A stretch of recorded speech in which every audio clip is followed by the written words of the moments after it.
Hey everybody, welcome to another video talking about setting up the Wizard X220 quadcopter. You know, one question that I had when I was trying to set up my Yashin Wizard here was, how the heck do I set up my Yashin Wizard? Well, that's what we're going to be talking about today.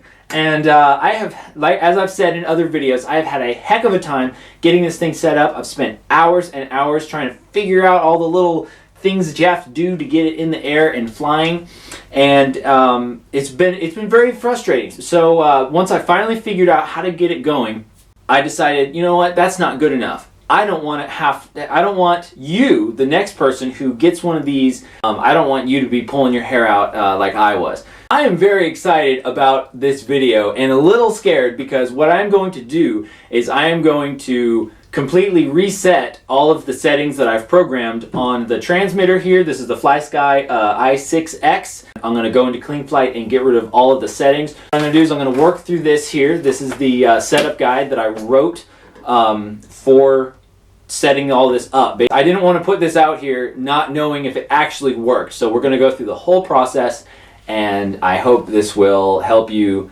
get your quad going without losing your sanity. Let's get going. This setup guide that I wrote that we're going to be working through today to set up our quadcopter with Cleanflight, you can find a PDF download on my website, positivelyterry.com. I'll leave a link to that in the description below. And if you are a beginner person, which is kind of what this is intended for, and you find it confusing or something like that, let me know, because I want this to be as helpful as possible. And if you are a more of an expert advanced quadcopter person and you find something that is inaccurate in here or needs to be fixed, please also let me know, because I want this to be as accurate as possible. Again, you can find this at positivelyterry.com.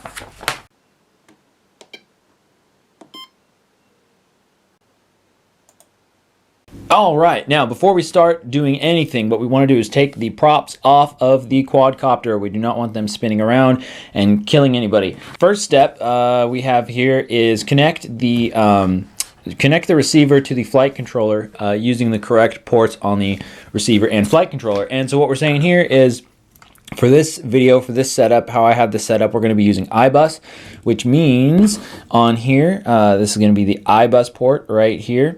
I have a video about connecting this and actually making the cable to connect this to your flight controller. Check for that somewhere.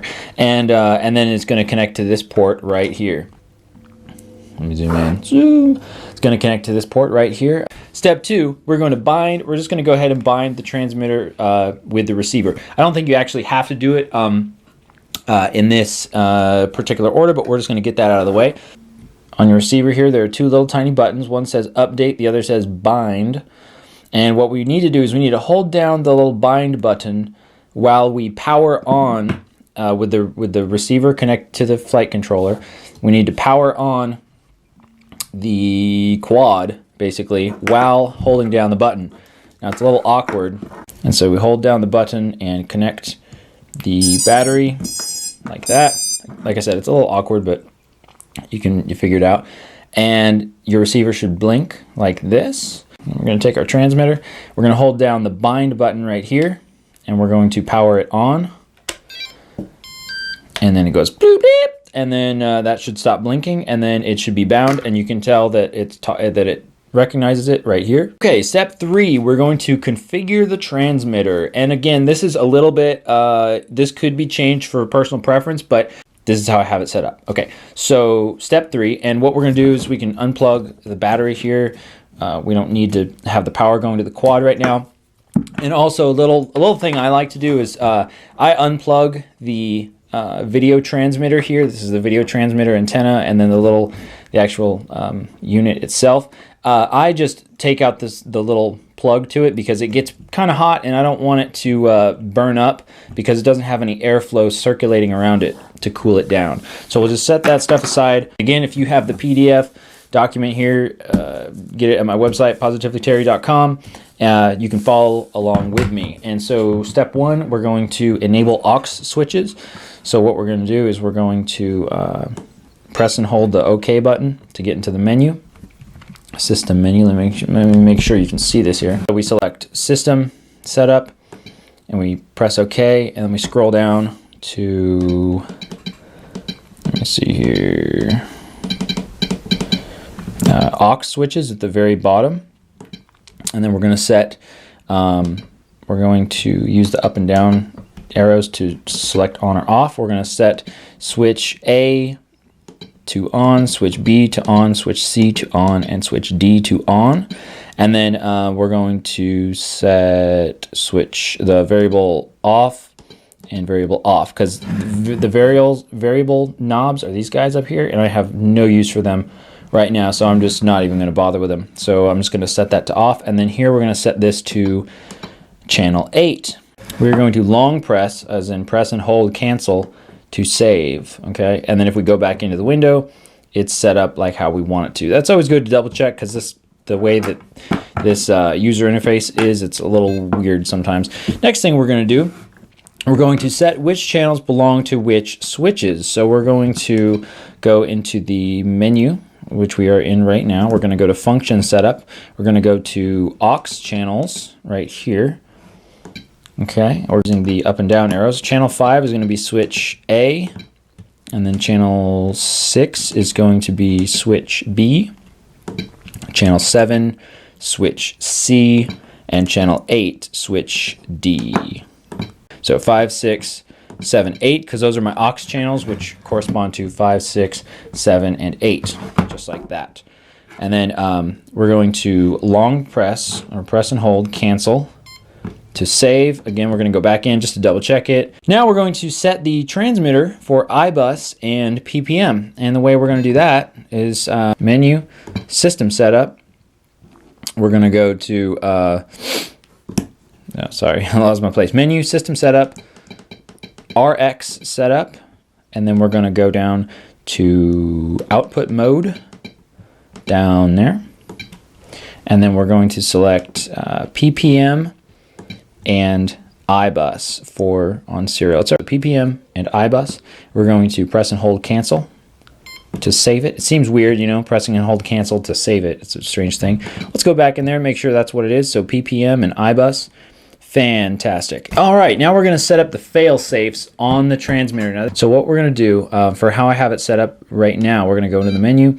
We're going to go to system setup here, and then we're going to go to RX setup, and then we're going to go to Failsafe.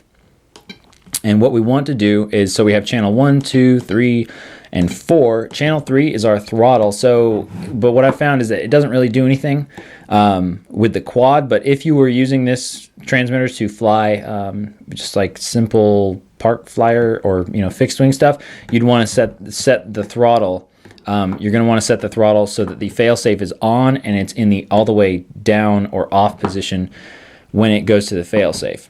So channel 3 we're going to set to on. We're going to turn the failsafe on, which means like it's active, and then we're going to, and right there it means that it is basically all the way in the down or off position. So we're going to press and hold cancel, and there it says negative 99%. So that's good, because that means that the throttle is going to be pretty much all the way down. Next we're going to set channel 5, and because I'm going to be using this as the arming switch, this is set to channel 5. This is switch A for how I have this set up, and we're going to set the failsafe on channel 5 to, we're going to set that to on. So we're going to select that. We're going to select it to on, and there we go. Okay, so failsafe. So with the switch in the up position, failsafe is on. That means that this is going to be so that the quad is unarmed. So we have all these switches in the up position right now. So we say on, and we say yes, and then we press and hold cancel, and then you can see there it says channel 5 negative 100%. That's what we want. Now, as an optional thing, how I have it set up is I have channel 8. Channel 8 is set up as a failsafe kill switch, which we'll talk about when we actually configure it in Cleanflight, and that's going to be this guy right here. And so I'm going to turn on the failsafe for this guy as well. The very important part, we're going to long press cancel again. Press and hold cancel makes a little boop noise, and then we're going to go back into the failsafe menu just to double check that everything stayed. So that is it for setting up the failsafe. Okay, step 4 is simply going to be to download the Cleanflight application if you haven't already. So we've just opened up a new window in Chrome here, and we have Cleanflight right there because I downloaded it. If you don't have it downloaded, just go down here to the little app web store thing, or just Google search Cleanflight, and that's all you have to do. And then what we're going to do is just open it up. All right, next step, step 5, is we're going to flash the flight controller board. And flashing is really basically just, it's like a software update. That's the simplest way to put it. It sounds really complicated, but it's not. And what we're going to need to do is we're going to need to download drivers in order to flash the board. We need 2 drivers, and here's how we're going to get those. We are going to open Cleanflight. So we're on the main page of Cleanflight. Right here it says latest CP210X drivers can be downloaded from here. We're going to click on that one, and then also this one right here, the latest STM USB VCP drivers can be downloaded from here. So the first step is we're going to download this one. We're going to click on this. It's going to take us to a website where we can download this. We're going to scroll down here. I'm running a Windows 10, so I'm going to click on this guy right here, the download VCP for Windows 7, 8, 8.1, and 10. I'm going to click on that, and then it's going to download it right here. Click on this guy right here. It's going to open up this new file right here. Then we're going to, I believe it's the X64. If that doesn't work, use X68, but I think it's X64. This we're going to click on this right here, this installer, the CP210X VCP installer 64. I'm going to double click on that. We're going to click extract all because we need to do that. We're going to click extract, and then it brings up a new folder, a new file, or a new window, and then we're going to click the installer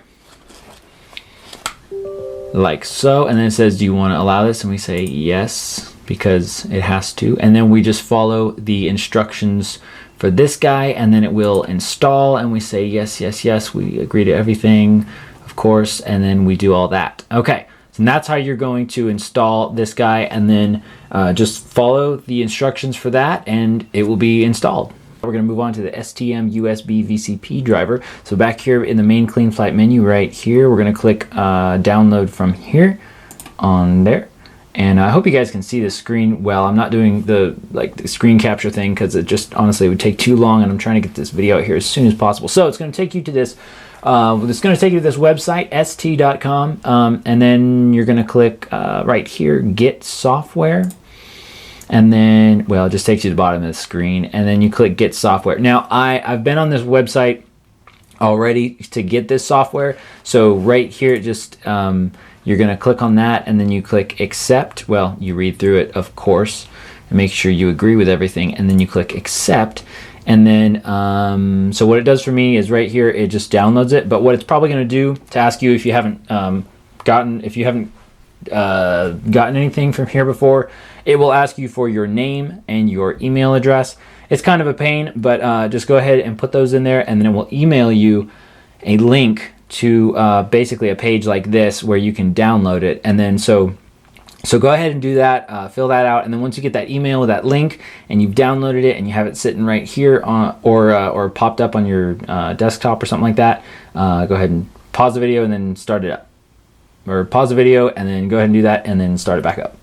All right, cool. So now we have it right here. We're going to open it up. This is like a zip file, so it means that means something to someone. And so right here, VCP underscore v1.4.0 setup. We're going to double click on that. We're going to click extract all. We're going to say sure, extract. That's where we want it to go. It's going to pop up this new window here, and then we click on the VCP v1.140 setup, double click on that, and then basically it's going to be just like the last one. It's going to give you this install shield wizard thing to help guide you through the process, and then this looks different for me because I already have it installed on here, but you're just going to follow this along, and then we'll say, yeah, next, okay, next, and then etc. And so you can just go through that process, and then you will have it installed on there, and then we'll be done with the drivers. Next step, we're going to, and this is optional, you can download the latest version of Cleanflight. Do a Google search, latest Cleanflight version takes you to github.com 1.14.2. That's what I am running right now. And so you would just click on that, and that would, that's just going to download like so. And then this way, this is just so that you can have it on your computer. Now, in order to actually flash the flight controller, this physical board right here, what we need to do is get it into what is called bootloader mode, which basically just means that it's a learning mode, you could call it, for the quad, which means that we can actually flash it or, you know, like do a software update. For this particular flight controller board, we need to do that manually. We're going to take a paper clip, and I have bent it into a U shape. And this particular paper clip actually had, it was covered in plastic. So what I did is I had to actually strip the plastic off of the ends. But if you just have a regular metal paper clip, don't worry about it. So on the flight controller itself, right next to the words where it says boot, these two pins, these two little holes, these two pads, we're going to insert this paper clip in one end in either hole, just like that, so that it is basically a little jumper cable in between the holes. And so this way, what we're going to do is when we connect this to the USB, so I have this USB cable, this micro USB, connected to my laptop, to the computer that we're working on here. And so when we plug this in, the blue light's going to come on, and that's what you want. You want a steady blue light, and that means that it is in bootloader mode, which means it's ready to, you're ready to flash the flight controller. You can only flash when it's in bootloader mode. If it's not in bootloader mode, so if I take this out, take the jumper pin out, and I plug it in, you'll see this little red light blink, as well as the blue LED stays on. So that's blinking. It says, hey, everything's cool, everything's working normally. But we don't want that. We want it to be in bootloader mode. So now we are ready. I'm giving a thumbs up here. We are ready to go into, we are now in bootloader mode, and we are ready to flash the flight controller. Now back on the Cleanflight main menu screen, and our flight controller is in bootloader mode, and we have it connected to our computer. What we're going to do is we're going to go right into here, and we're going to click firmware flasher right there. Let me make this, I'm trying to make this big enough so that you can see it well. Then we are going to choose the board right here. We're going to click SP Racing F3, and then the version that we want is, right now I am using 1.14.2, and because that is like, it says here stable, that basically just means that they've worked out all the bugs. So I'm just going to use that. I think that would probably be fine to, you know, get going, to get started on.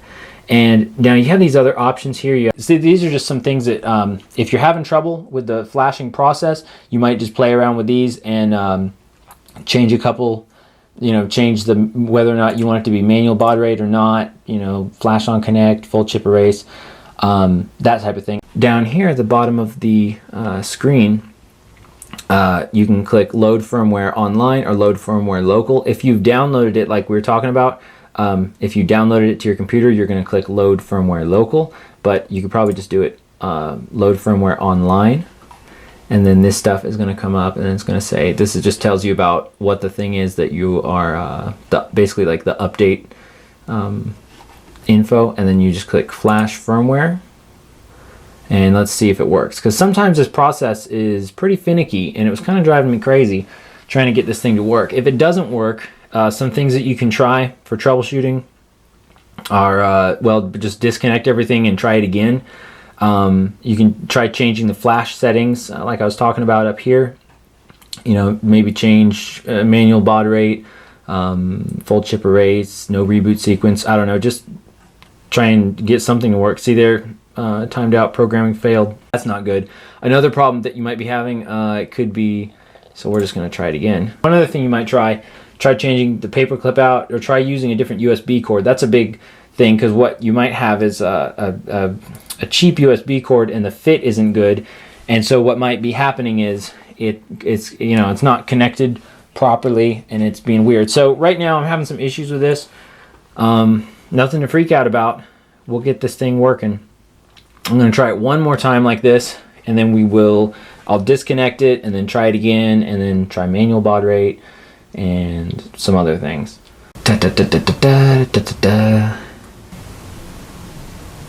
Yay! Oh yes, successful.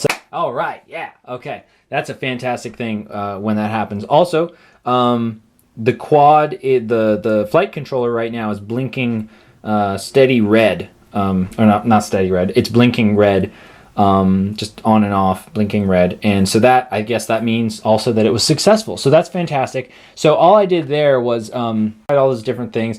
But what I did that made it work was just connecting the USB cord straight into the laptop port. You know, why is that? I don't know. Maybe there's something with the, you know, connection otherwise that was getting in the way, because it was going through a splitter which had a couple other connections. So so just try different stuff. Try swapping out cables and that sort of thing until you get it right. And so it has been successfully flashed. So now we can move on to actually configuring the Cleanflight so that your quad flies how you want it to fly, and well, and flies at all. So let's get going. So I've disconnected the flight controller from the computer and taken out the jumper pin. So now I'm going to reconnect it in regular mode. Okay, and now we're going to go over to Cleanflight main menu.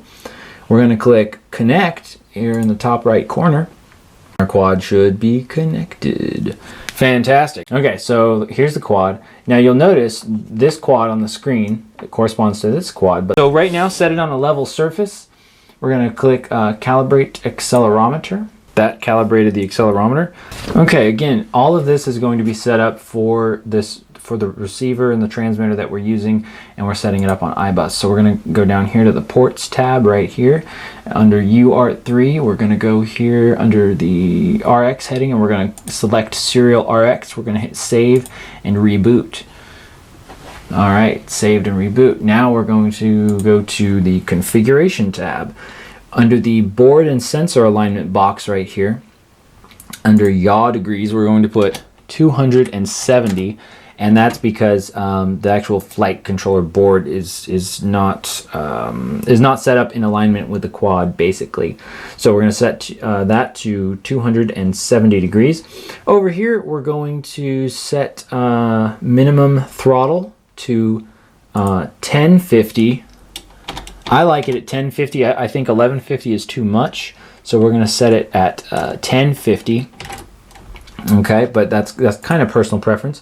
That's kind of going to be like what it idles at when you first arm it. So I like 1050, and let's see. We're going to click save and reboot. And it saves and reboots. Fantastic. And then here we're going to go down to the Failsafe tab. Now this is, again, this is optional. If you want to use the kill switch setup, I like using the Failsafe kill switch as basically a secondary switch that I have to engage in order to arm the quad. I just like it as an extra level of safety. So under the stage 2 settings, I'm going to select Failsafe kill switch, and we'll set that up in the modes tab when we get to that. Let's see, this Failsafe stage 2 failsafe procedure, we're going to set that to drop. So that needs to be set at drop instead of land. I think it's just generally a better thing for it to drop, but you know, if you prefer it to land, it can land. That's fine. And so this failsafe stuff, I just want to mention here, this failsafe stuff, all of this stuff is talking about if you lose connection with the receiver and the flight controller, not the receiver and the transmitter. So this is going to be like if the receiver stops working and it's not talking to the flight controller, or maybe it becomes unplugged from the flight controller. That's what this is going to cover, not whether the transmitter loses power or something like that. So we're going to click save and reboot. Okay, so that takes care of the failsafe. Next, we're going to go down to the receiver tab, and again, there's a lot of other things that you can configure on here. This is just the basic thing to pretty much get you up in the air and do some basic flying. But there's a lot more stuff you can do. So here we're going to make sure that this channel map here is set to default, which is ATER123. Then we're going to go down here to receive in the receiver mode box. We're going to set this to serial RX or RX underscore serial. And then over here in the serial receiver provider box, we're going to set this to iBus, which is down there, second to the bottom, iBus. And we're going to click save.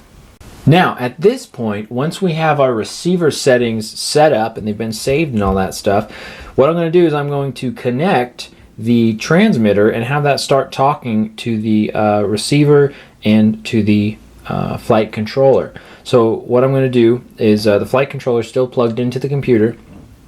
I am going to power on my transmitter here. So the transmitter is on.